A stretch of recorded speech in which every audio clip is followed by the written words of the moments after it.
Great. So we'll get started here. The promise with these is to really truly keep it to 15 minutes. So thank you everybody for joining today. My name is Hank Schless. I'm a senior manager of security solutions here at Lookout.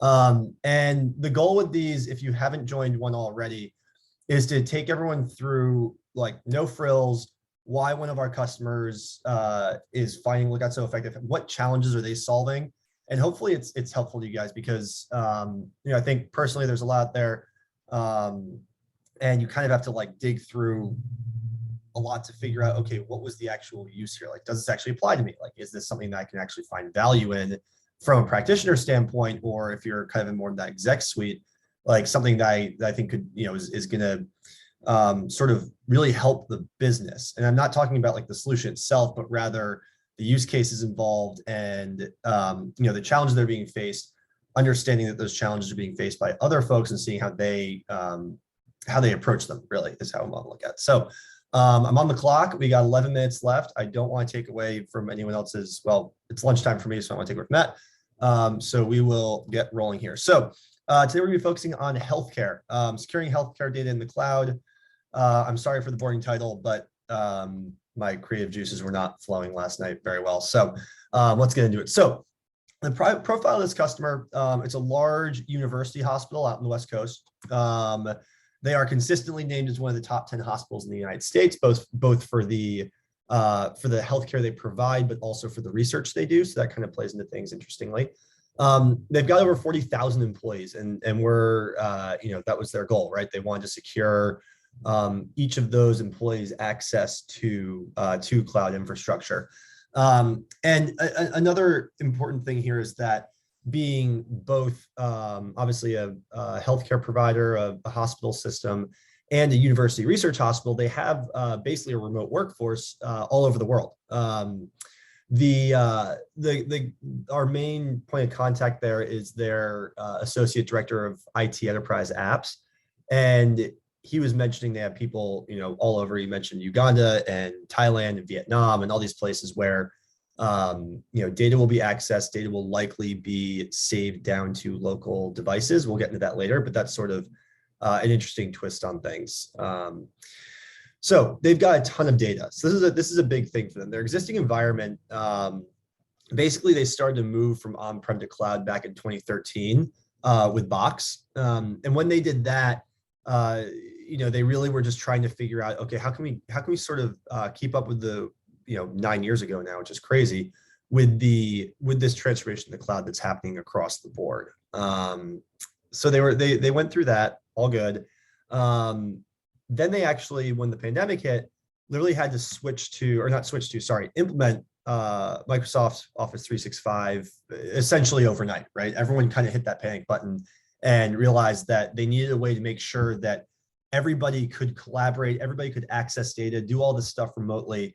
And they went with Office 365 for that.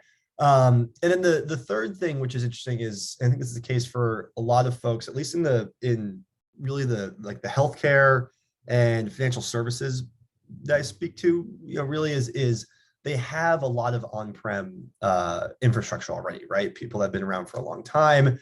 You're not a 5-year-old startup that was fully founded in the cloud. So the big thing for them was that they had this on-prem DLP solution that over years and years of use, basically, they'd customized it, they had tuned it, they'd configured these rules and policies, they had tested for, accuracy, effectiveness, making sure, there were no, at least no, but minimal false positives, and really, really refining that tool to make sure that it would eliminate noise. And so with those years of validation, basically, they knew that the policies in that engine would keep data safe. But as they moved data into the cloud, they saw that there was this gap that needed to be bridged, right? Where they need to be able to apply those policies and actions on those policies to cloud-based data. And that's where our conversation started with them, but we'll get to that in a sec. Key considerations, I mean, obviously here, HIPAA, paramount importance, making sure that even as HIPAA changes, as it seems to, so frequently, even if it's not, they want to be able to stay ahead of that, really making sure that this dynamic environment will evolve with HIPAA. They have to go back and reevaluate things every single time there's a change made in the parameter. And again, the guy I was speaking to over there said that really it's all like, when it all boils down to it, it's all about preventing that PHI data loss, whatever it takes, whatever you need to do. So let's go to next year. All right, cool. So when it comes down to it, like you said, it's all about securing that data, but it's also really important to understand that it was about securing data wherever it goes, right? So they were moving data to the cloud. They obviously have this hybrid infrastructure. They have these regulatory regulations, of course, the regulatory regulations, regulatory laws to worry about, obviously HIPAA being the top one. And then they also have, I mean, we think about the amount of data here, like terabytes of PHI moving in and out of the infrastructure every day. Like he couldn't stress that enough. He said, it's not just, you know, they're a group of sort of VIP users that are really accessing a lot of data, whatever it may be. So every day we've got all of this data going in and out across all sorts of devices, all sorts of locations, networks, individuals, accounts, all this stuff. He said it's just constantly moving.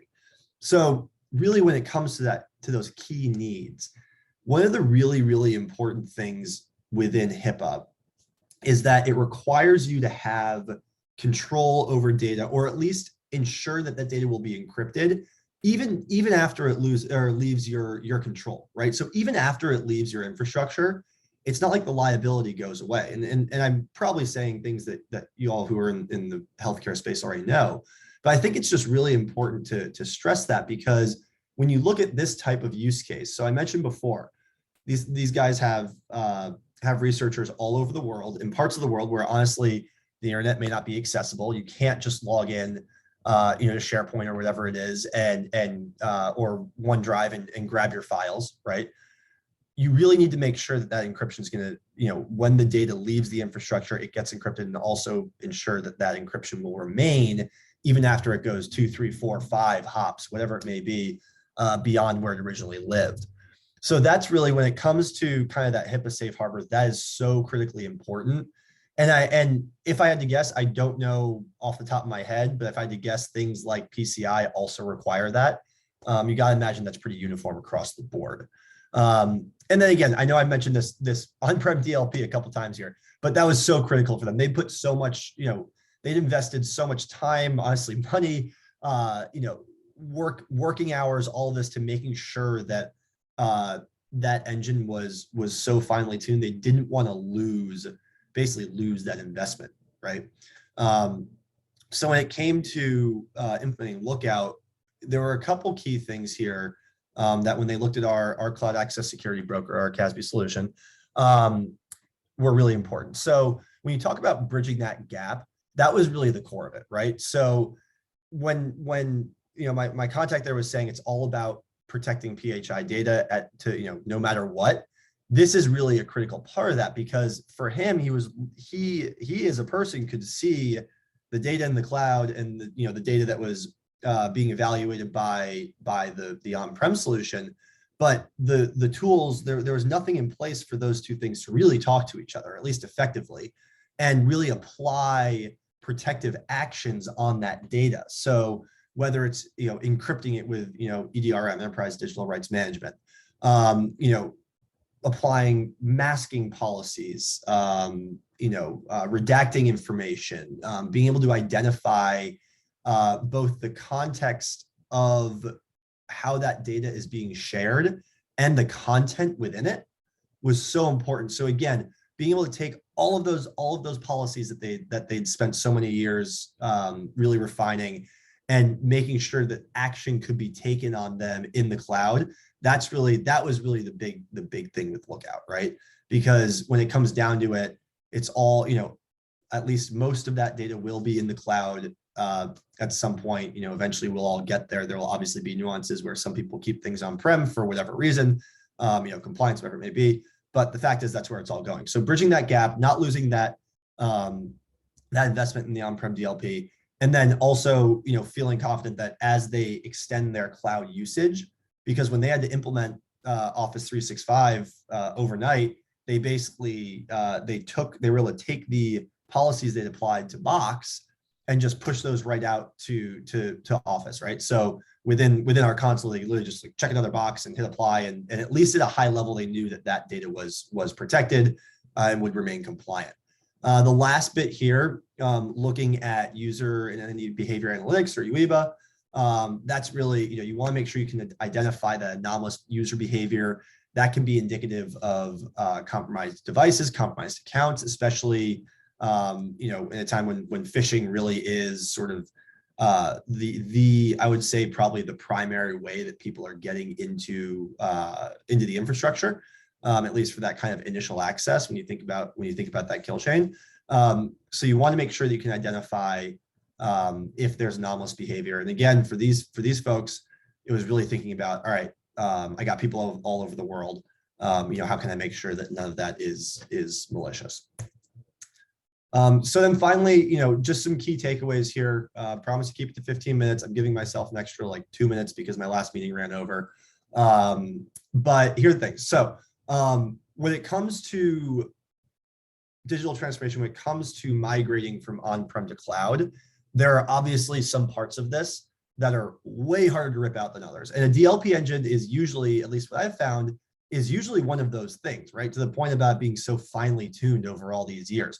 But that's fine, because there are ways, as we're showing here, there are ways to make sure that solution remains effective, but you can basically, honestly, sort of modernize it, right? Apply those protection policies that you need in order to make sure that that you're not going to kind of get left behind and fall behind what HIPAA or PCI or GDPR or CCPA or whatever acronym, compliance standard you want to talk about requires. And then, so in kind of continuing with that, those compliance standards usually require you to ensure that data, as I mentioned, is encrypted, it's protected, it will not be accessed by unauthorized users, even after it's left your control. There's no reduction of liability or anything like that once that data leaves the place where it lives. The next thing is really, especially what I've found, especially with hospital systems, it seems that their teams are so strapped for resources, mostly due to personnel, right? You just don't have enough people to cover all of it. So really want to make sure that you're increasing the operational efficiency. Being able to push those policies across all of your cloud apps is so key, because think about having to log in. If you're a company that uses, let's say you use Office 365, your developers use GitHub, you've got, let's see what else, maybe SAP SuccessFactors, maybe you use Slack as well. I don't know, whatever it may be. You've got 4 or 5 of these critical apps where you don't want data to be leaked out. You don't want there to be any sort of unauthorized access, whatever it may be. Going in and setting those individual policies in each one of those is a huge pain. Now, it's not to say that you won't need to refine them a little bit. Maybe you will. That's totally up to your organization and your risk tolerance. But again, being able to push out the same policies, knowing that you have those applied across every single app is really, really key. And then this is actually number 4 here. This actually came out of Gartner's SSE Magic Quadrant report. It just came out a week or 2 ago. And they really stress that the platform approach is critical to securing data, especially when you have a hybrid environment like these folks do, right? There's no solution that's going to solve everything. There's no silver bullet. We all know that. This was one of my, I was up on a soapbox about this when zero trust was, it's obviously still a buzzword, but when people are out there saying, we will solve all your zero trust issues, no, you will not. You're lying. There are parts of zero trust that everyone can solve, but you want to make sure that, if anyone's saying they're going to solve all your security problems, they're not telling the truth. So the important thing though is that with a platform, you can make sure that whether it's with your cloud stuff for CASB, your on-prem or private apps with ZTNA, you want to mitigate the risk of unauthorized web traffic with Secure Web Gateway or SWIG. Being able to kind of wrap as much of that up into one platform as possible is key. And then the last thing here, just to keep in mind, is that we always think about securing data when it's on the move, but make sure that data at rest is secured and encrypted the same way as the data in motion. All right. I think that's 14 minutes. That's pretty good. So a key takeaway here, sorry, this is, at least it's cut off on my screen. The top of that says, did you know that lookout? We were named a visionary in the Gartner SSEMQ. It's pretty cool. We were actually one of the furthest over to the right. So we're doing a lot here, really trying to figure out what those customer needs are. I'm speaking to folks like my buddy over at almost just said their name, at this hospital system. We're really trying to understand those use cases, making sure we're providing people what they need. It's also within those critical capabilities that go into the SSEMQ. We were top 3 in all 4 of them, which was pretty cool. So a little bit of a humble brag there, but regardless, if you have any questions about this, please feel free to reach out to me directly on LinkedIn or through our social media. You can read the full blog about this particular use case. The URL is actually, it's now changed from what's on here. We just changed it a couple of days ago. It's just lookout.com/blog. Thank you everybody for joining us today for another 15-minute Friday, and we look forward to seeing you again soon.